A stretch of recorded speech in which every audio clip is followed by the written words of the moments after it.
విశాఖ ఈఐపీఎల్ ప్లాంట్లో petroleum tank ఫామ్లో పిడుగుపాటు కారణంగా చెలరేగిన మంటలు ఇంకా అదుపులోకి రాలేదు. పెట్రోలియం ట్యాంక్ ఫామ్లో ఇంకా మంటలు చెలరేగుతున్నాయి. పక్కనే ఉన్న ట్యాంకులకి మంటలు అలుముకునే అవకాశం ఉండడంతో పోర్టు అధికారులు ఇండియన్ నేవీ సపోర్ట్ కోరారు. ఇండియన్ నేవీ హెలికాప్టర్ల సహాయంతో రెస్క్యూ ఆపరేషన్ కొనసాగుతోంది.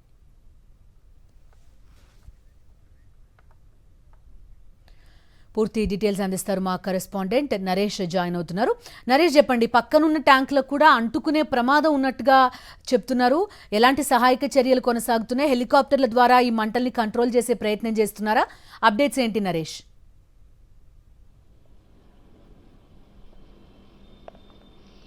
బిందు, విశాఖపట్నంలో నిన్న పిడుగుపాటు కారణంగా ఈఐపీఎల్లో జరిగిన అగ్ని ప్రమాద ఘటనకు సంబంధించి నిన్నటి నుంచి రెస్క్యూ ఆపరేషన్ కొనసాగుతూ వస్తుంది. అయితే ఈ ఘటనలో పూర్తిగా కూడా ఇథనాల్ అదేవిధంగా మెథనాల్ రెండూ కూడా భారీ ఎత్తున నిల్వలు ఈఐపీఎల్లో ఉన్నాయి. అందులో భాగంగా నిన్న పిడుగుపాటు కారణంగా పిడుగు పడిన సమయంలో మెథనాల్ ట్యాంకర్ ఏదైతే ఉందో ఈ ట్యాంక్ సంబంధించిన పై మూత భాగం ఒక్కసారిగా అక్కడి నుంచి ఎగిరిపడడం, ఆ సమయంలోనే మంటలు చెలరేగినట్లుగా ఇప్పటికే అధికారులు ఒక అంచనాకు వచ్చారు. ఈ తరుణంలో వెంటనే నిన్న 50కి పైగా ఫైర్ ఇంజన్ల సహాయంతో మంటలను అదుపులో తీసుకొచ్చే ప్రయత్నం చేశారు. ఫోమ్ ఇంజన్లు కూడా ఉపయోగించారు. అయినప్పటికీ కూడా మంటలు ఇంకా అదుపులోకి రాని పరిస్థితి నెలకొంది. పై భాగంలో అయితే చూస్తుంటే పూర్తిగా మంటలు ఇంకా చెలరేగుతున్న పరిస్థితి నెలకొంది. అయితే మిథనాల్ అక్కడ రిజెక్ట్ కారణంతో కొంతవరకు ఇంకా మంటలు నార్మల్గా కొనసాగుతున్నాయి. కానీ ఇంకా మంటలు ప్రభావం అనేది భారీ ఎత్తున పెరిగినట్లయితే పక్కనే ఉన్న మిగిలిన 6కు పైగా ట్యాంకర్లు ఉన్నాయి. అందులో కూడా భారీ ఎత్తున నిల్వలు ఉన్నట్లుగా గుర్తించారు. అయితే వాటికి ఈ మంటలు వ్యాప్తి ఏమాత్రం తగిలినా సరే అవి కూడా రియాక్ట్ అయ్యే అవకాశం తరుణంలో పూర్తిగా మంటలను కంట్రోల్ చేయడానికి ఇండియన్ నేవీ సపోర్టు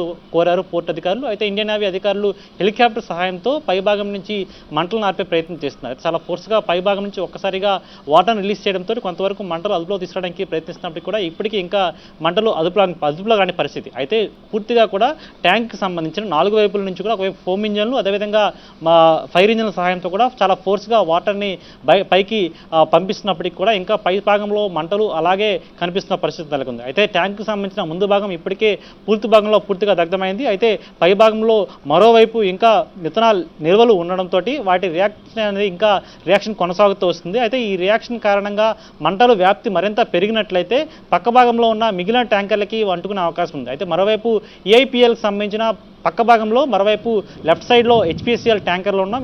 ఏమాత్రం ఈ రియాక్షన్ అనేది పై భాగంలో ఉన్న ట్యాంకర్ను దాటి ఇంకా హెచ్పిసిఎల్కి అంటుకున్నట్లయితే హెచ్పిసిఎల్లో పూర్తిగా కూడా చాలా వరకు పెట్రోల్ నిల్వలు ఉంటాయి. ఏమాత్రం రియాక్షన్ అక్కడ జరిగినా సరే దాని తీవ్రత అనేది సుమారు 2 కిలోమీటర్ల నుంచి 3 కిలోమీటర్లకు ప్రభావం పడే అవకాశం ఉంది. అయితే నిన్న అదృష్టవశాత్తు ఒక పెను ప్రమాదం తప్పింది చెప్పుకోవచ్చు. ఈ ఘటనలో పిడుగుపాటు పడిన క్రమంలో అక్కడ ఎవరు కూడా కార్మికులు లేకపోవడంతో ఎటువంటి ప్రాణ నష్టం జరగలేదు. కానీ ఈ నిల్వలు భారీ ఎత్తున ఉండడంతో ఒక ట్యాంకర్ మొత్తం కూడా మిథనాల్ వేస్ట్ అయ్యే అవకాశం ఉంది. ఇప్పటివరకు అధికారులు అంచనా ప్రకారం 3.8 కిలోల లీటర్ల మిథనాల్ నిల్వలు ఆ ట్యాంకులో ఉన్నట్లు గుర్తించారు. ఇంకా పూర్తిగా కూడా కమిటీ అక్కడ వేయడం జరిగింది. ఆ కమిటీ అధికారులు కూడా పూర్తిగా దర్యాప్తు చేస్తున్న పరిస్థితి కనిపిస్తుంది. Bindu. Okay Naresh, thank you.